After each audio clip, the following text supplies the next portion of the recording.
Hi viewers, எப்பயும் போல் இன்றைக்கி நம்ம கிச்சன் வீடியோ பார்க்க போகிறது இல்லைங்க. அவுட்டோர் வீடியோ தான். உங்களுக்கு வீடியோ பார்த்தோன்னே தெரிஞ்சிருக்கும். அதுக்கு முன்னாடி அனைவருக்கும் இனிய கார்த்திகை தீப திருநாள் வாழ்த்துக்கள். நாம் இன்றைக்கி கார்த்திகை தீபத்துக்கு விளக்கேற்றியாச்சுங்க. அடுத்ததாக நம்ம இன்னொரு விஷயம் செய்வோம். மாவலி சுற்றுறதுன்னு சொல்லுவோம். அது நிறைய பேர்த்துக்கு தெரியாது. இது பாரம்பரியமாக இருந்துட்டு வந்த விஷயந்தாங்க.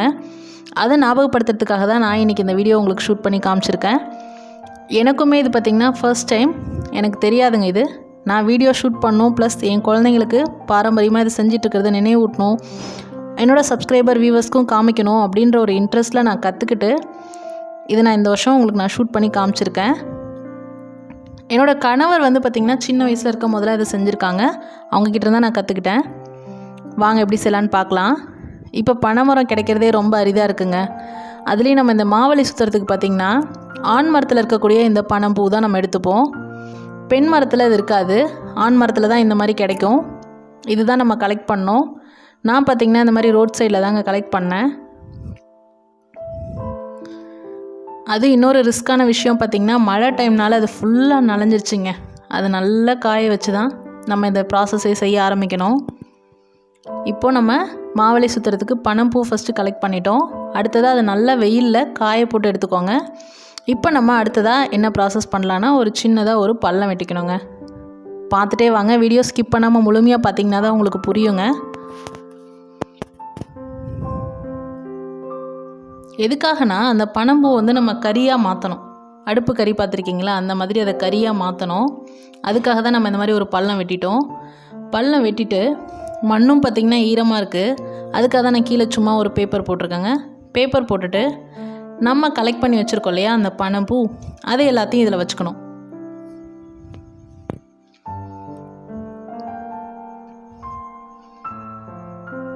இப்போ நான் கலெக்ட் பண்ணியிருக்க பனம்பூ வச்சு பார்த்திங்கன்னா 2 சுற்றலாங்க. 2 மாவலி சுற்றலாம். இதில் எந்த வித ஆபத்தும் கிடையாதுங்க. குழந்தைங்க கூட சுற்றலாம், வெடிக்காது உங்களுக்கு. நம்ம சேஃப்டியாக கரெக்டாக பண்ணிட்டோம் அப்படின்னா எல்லாருமே சுற்றலாம். இப்போ அதுக்கு மேலே கொஞ்சமாக விறகு வச்சுக்கோங்க. ரொம்ப ஜாஸ்தி தேவையில்ல, கொஞ்சமாக இருந்தால் போதுங்க.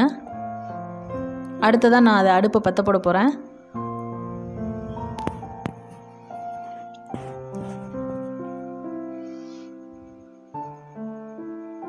ஃபுல்லாகவே மழையாகவே இருந்துச்சுங்க. விறகும் பிடிக்கிறது ரொம்ப கஷ்டமாக இருந்தது. ஃபுல்லும் மழையிலே தான் மாட்டிடுச்சு எல்லாமே. இந்த வீடியோ ஷூட் பண்ணுறதுக்கு கிட்டத்தட்ட எனக்கு 3 days எடுத்துக்கிச்சிங்க. ஏன் அப்படின்னா, நான் ஒரு ப்ராசஸ் செய்யும் போது மழை டிஸ்டர்ப் பண்ணிகிட்டே இருந்துச்சு. ஸோ ஒரு ப்ராசஸ் நிறுத்தி நான் பண்ணிகிட்டு இருந்தேங்க. வெயிலில் காய போட்டு இப்போ பாருங்கள், நல்ல நெருப்பெல்லாம் நல்லா எரிய ஆரம்பிச்சிருக்கு. நெருப்பு நல்லா வெந்து அதுக்கப்புறமா நம்ம வச்சுருக்க அந்த பனம்பூ இருக்குது பார்த்திங்களா, அதுவும் நல்லா ஃபுல்லாக எரிஞ்சு உங்களுக்கு வரணும். அது ஃபுல்லுமே பார்த்திங்கன்னா கறியாக மாறணும். அந்த ஸ்டேஜ் வரைக்கும் நீங்கள் அதை எரிச்சிட்டே இருக்கணும். நான் உங்களுக்கு காமிக்கிறேன் பாருங்கள் லாஸ்ட்டாக எப்படி இருக்குன்ட்டு.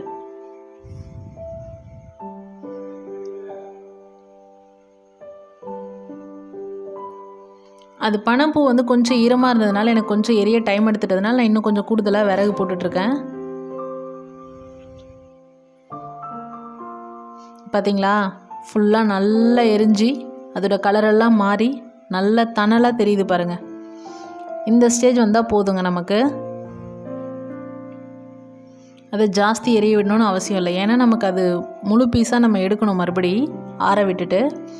அதனால் இப்போ என்ன பண்ண போகிறோன்னா, ஆற விடுறதுக்கு இந்த மாதிரி வாழை இலையை, வேஸ்ட்டான இலையை கூட நீங்கள் அது மேலே போட்டுட்டு ஃபுல்லும் மண்ணள்ளி, அந்த புகைலாம் வெளியே போகாத அளவுக்கு மண்ணள்ளி போட்டுருங்க. அப்போ தான் நமக்கு கறியாக கிடைக்கும் உங்களுக்கு.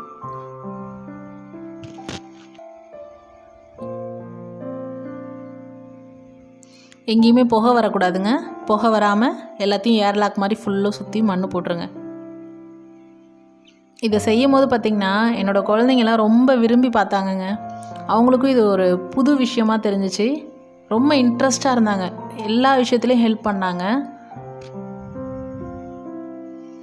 அடுத்து என்னன்னு அந்த ப்ராசஸ் அவங்களுக்கு தெரிஞ்சுக்கிறதுக்கு ரொம்ப இன்ட்ரெஸ்டாக இருந்தாங்க. அவங்களுக்கு இது எல்லாமே ஒரு புதுமையாக இருந்தது, புது எக்ஸ்பீரியன்ஸாக இருந்தது. அது மாதிரி தான் உங்களுக்கு தெரியாதவங்களுக்கு இந்த வீடியோ பார்க்குறவங்களுக்கும் இருக்கும்னு நான் நினைக்கிறேன். கண்டிப்பாக உங்களோட கமெண்ட்ஸ் எதுவாக இருந்தாலும் கமெண்ட் செக்ஷனில் தெரியப்படுத்துங்க. அது ஒரு 2-3 மணி நேரம் அதை நல்லா ஆற விட்டுட்டு எடுக்கணுங்க. அதுக்குள்ளே எனக்கு என்ன நடந்துருச்சுன்னா, நான் உங்ககிட்ட ஏற்கனவே வீடியோவில் சொன்ன மாதிரி மழை வந்துருச்சுங்க. அது ஃபுல்லும் மறுபடியும் நனைஞ்சிருச்சு. இப்போ நான் எடுத்து காமிக்கிறேன் பாருங்கள். ஆனால் கறி நல்லா ஃபார்ம் ஆயிருந்தது. அதை எடுக்கிறதுக்குள்ளே என்னாச்சுன்னா அந்த பனம்பூ எல்லாமே மழையில் மாட்டிடுச்சு. இதுதான் எனக்கு மெயின் காரணமே. இல்லாட்டி நான் வீடியோ வந்து முன்னாடியே உங்களுக்கு நான் போட்டிருப்பேன். பாருங்கள் எவ்வளோ சூப்பராக நல்ல கறியாக வந்திருக்கு பாருங்கள். ஒன்றும் பிரச்சனை இல்லைங்க. நான் என்ன பண்ணேன்னா இதை மறுபடியும் எடுத்து நான் வெயிலில் நல்லா காய வச்சிட்டேன். அப்போ தான் நமக்கு வந்து சுற்றும் போது அந்த நெருப்பு பொறி வந்து நல்லா சூப்பராக கிடைக்கும். ஈரமாக இருந்ததுன்னா உங்களுக்கு பிடிக்காது இல்லையா நெருப்பு, அதனால் நான் நல்லா வெயிலில் மறுபடியும் காய போட்டேன். ஸோ அதுக்கு ஒரு 1 or 2 days எடுத்துக்கிச்சு. அந்த மாதிரி நம்ம எரிய விட்ட கறி விறகு இருக்கு இல்லைங்களா, அதோட கறியை விட்டுட்டு இந்த மாதிரி பனம்பூவோட கறியை மட்டும் பொறுக்கி எடுத்துக்கணுங்க. அதுலேருந்து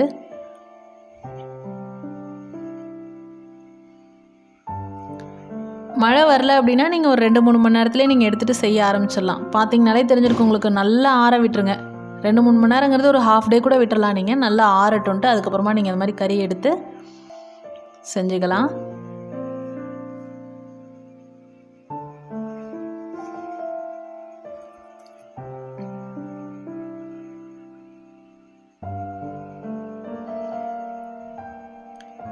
இந்த மாவலி சுற்றுறதுல நாங்கள் காமிச்சிருக்க ப்ராசஸ் தவிர உங்களுக்கு வேறு ஏதாவது ப்ராசஸ் தெரிஞ்சாலும் கண்டிப்பாக சொல்லுங்கள், தெரியப்படுத்துங்க. கமெண்ட் செக்ஷனில் சொல்லுங்கள் ஃப்ரெண்ட்ஸ்.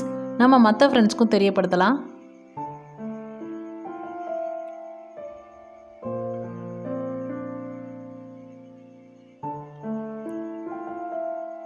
அது மட்டும் இல்லைங்க, இது மாதிரி பாரம்பரியத்தில் நம்ம செஞ்சுட்டு வர விஷயங்களில் ஏதாவது ஒன்று உங்களுக்கு நம்ம வீடியோவில் போடாத விஷயங்கள் ஏதாவது உங்களுக்கு தெரிஞ்சிச்சு அப்படின்னாலும் அதையும் கண்டிப்பாக கமெண்ட் செக்ஷனில் சொல்லுங்கள். கண்டிப்பாக நம்ம எல்லாத்துக்கும் ஷேர் பண்ணலாம். இப்போ பாருங்கள் நம்ம எல்லாத்தையும் கலெக்ட் பண்ணியாச்சுங்க. அந்த பனம்பூ இருக்கு இல்லைங்களா, அதை எரிச்ச அந்த கறியை நம்ம இப்போ என்ன பண்ணியிருக்கோம்னா கலெக்ட் பண்ணியிருக்கோம்.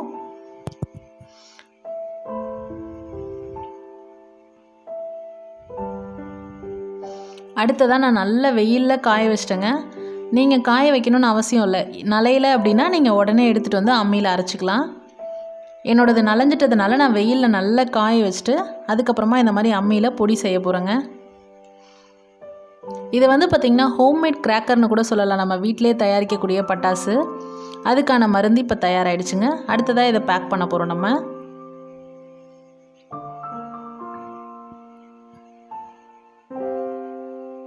எனக்குமே செய்யும் போது கற்றுக்கும் போதும் ரொம்ப இன்ட்ரெஸ்ட். அடுத்தென்ன நான் ரொம்ப ஒரே ஆர்வமாக அடுத்து என்ன ப்ராசஸ் நடக்க போகுதுன்றதுல ரொம்ப இன்ட்ரெஸ்டிங்காக இருந்ததுங்க. ஒரு ஸ்டெப்பும் செய்யும் போது அந்த இன்ட்ரெஸ்ட் வீடியோ பார்க்குற உங்களுக்கும் இருக்குன்னு நான் நினைக்கிறேன், நம்புகிறேன். கண்டிப்பாக உங்களோட தாட்ஸ் எதுவாக இருந்தாலும் கமெண்ட் செக்ஷனில் சொல்லுங்கள் ஃப்ரெண்ட்ஸ்.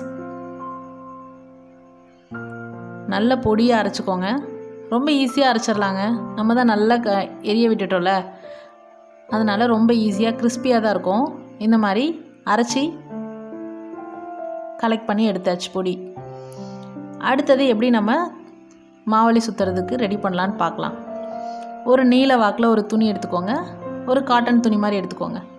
அந்த துணியில் என்ன பண்ணுறீங்கன்னா நீங்கள் கலெக்ட் பண்ணி வச்சுருக்கலே அந்த பவுடர் இருக்கு இல்லையா, நம்ம ரெடி பண்ணது, அதை அதில் கொட்டி சமமாக பரப்பி விட்டுருங்க. துணி பார்த்திங்கன்னா நல்லா நீட்ட வாக்கில் எடுத்துக்கோங்க. அப்போ தான் உங்களுக்கு மடிக்கும் போது அந்த பட்டாசு ஷேப்புக்கு கரெக்டாக வரும்.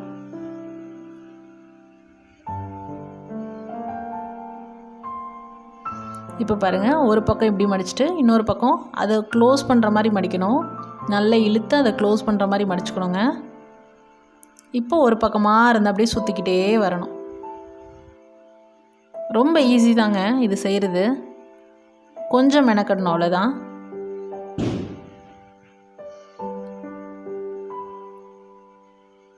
உங்களுக்கு பனம்பூ ஈஸியாக கிடைக்கிது அப்படின்னா நீங்கள் ஈஸியாக சீக்கிரமாகவே செஞ்சிடலாம். எங்களுக்கு அது எங்கே இருக்குதுன்னு கண்டுபிடிச்சி நான் கலெக்ட் பண்ணுறதுக்கே கொஞ்சம் டைம் எடுத்துக்கிச்சுங்க. இப்போ பாருங்கள், லாஸ்ட்டாக வந்ததுக்கப்புறமா சுருட்டிக்கிட்டே நல்லா டைட்டாக இழுத்து பிடிச்சி சுருட்டிகிட்டே வாங்க. லாஸ்ட்டாக ஒரு பக்கம் சுருட்டி அதுக்கப்புறமா அதை இழுத்து சீல் பண்ணிக்கோங்க. இல்லைன்னா வெளியே வந்துடும் உங்களுக்கு. அடுத்ததாக இந்த மாதிரி சணல் போட்டு கட்டிக்கோங்க. நல்லா டைட்டாக இருக்கணுங்க. பாருங்கள், இந்த மாதிரி நல்லா பேக்டாக நல்லா டைட்டாக பாருங்கள், அழுத்தி பார்த்தாலும் நல்லா டைட்டாக இருக்கும். அந்த மாதிரி கட்டிக்கோங்க.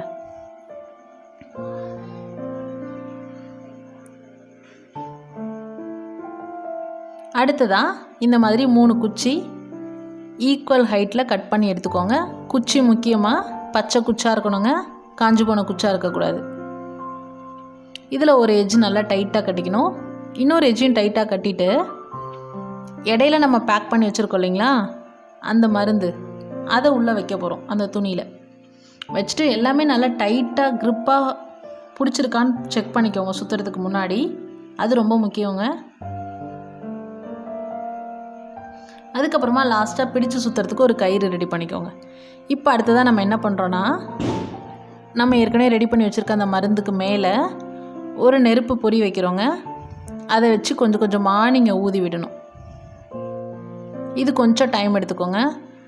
கொஞ்சம் நேரம் ஊதி விட்டுட்டே இருந்தீங்கன்னா தான் அது அப்படியே கணிஞ்சு அந்த நெருப்பு நல்லா வரும். வந்ததுக்கப்புறமா பாருங்கள், என்னோடய பையன்தான் சுற்றிட்டுருக்காங்க. ரொம்ப இன்ட்ரெஸ்ட்டாக சுற்றுனாங்க. கொஞ்சம் நேரம் அதை நெருப்பு கணிஞ்சு வந்ததுக்கப்புறமா இந்த மாதிரி பொறி நல்லா வந்துடுங்க. இங்கே பாருங்கள் எவ்வளோ சூப்பராக இருக்குது. அந்த காலத்து மக்கள் எவ்வளோ நல்லா அற்புதமாக கண்டுபிடிச்சி வச்சுருக்க விஷயங்கள் எல்லாம் மறைஞ்சிட்டு வருதுங்க. அதெல்லாம் ரீகால் பண்ணுறதுக்காக தான் நான் இந்த வீடியோ ரொம்ப கஷ்டப்பட்டு ஷூட் பண்ணி போட்டிருக்கோம். கண்டிப்பாக உங்களோட கமெண்ட்ஸை கமெண்ட் செக்ஷனில் தெரியப்படுத்துங்க ஃப்ரெண்ட்ஸ். தேங்க்ஸ் ஃபார் வாட்சிங்.